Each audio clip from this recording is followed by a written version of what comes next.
In this video I will be showing you some fossils that I have found in Belgium in Eifelian Age rocks, and I will also be prepping some crinoid stems. Here's some interesting fossils that I have found. Most of them are crinoids of the Cupressocrinites genus, though I have some other fossils as well. Here's the first batch of fossils. So the first fossil in the front is a brachiopod, which I believe to be Sieberella brevirostris. It's relatively well preserved, on most sides at least. Here's a little piece missing, and the underside is also not there. And then we have a crinoid stem, which is Cupressocrinites. All of them are, as I said. It's pretty large actually.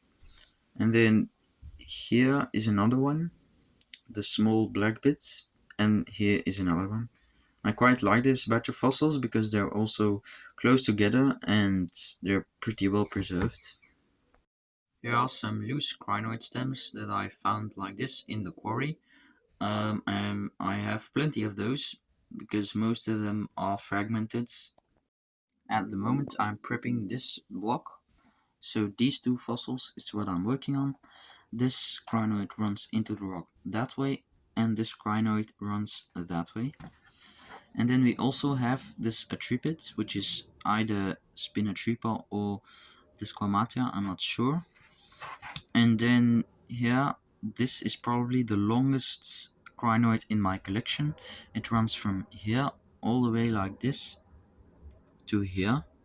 So usually they are way more fragmented than this one is. Here is a very small fragment just above the crack, which is probably hard to see. And then here is another small fragment, as there is here's one too.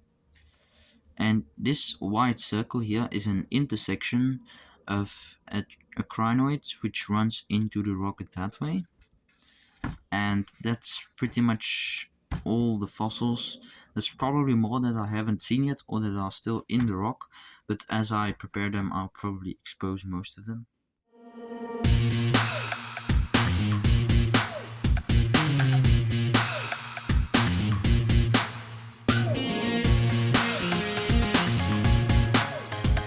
Maybe wondering why I'm using this tool here instead of the usual engraver, electrical engraver, and that is because these fossils are quite small and delicate too, so they would probably break if I used electrical tools.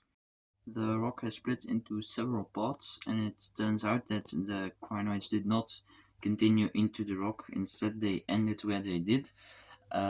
So as you can see, I have now two of these rocks, but most of the crinoids are on this part.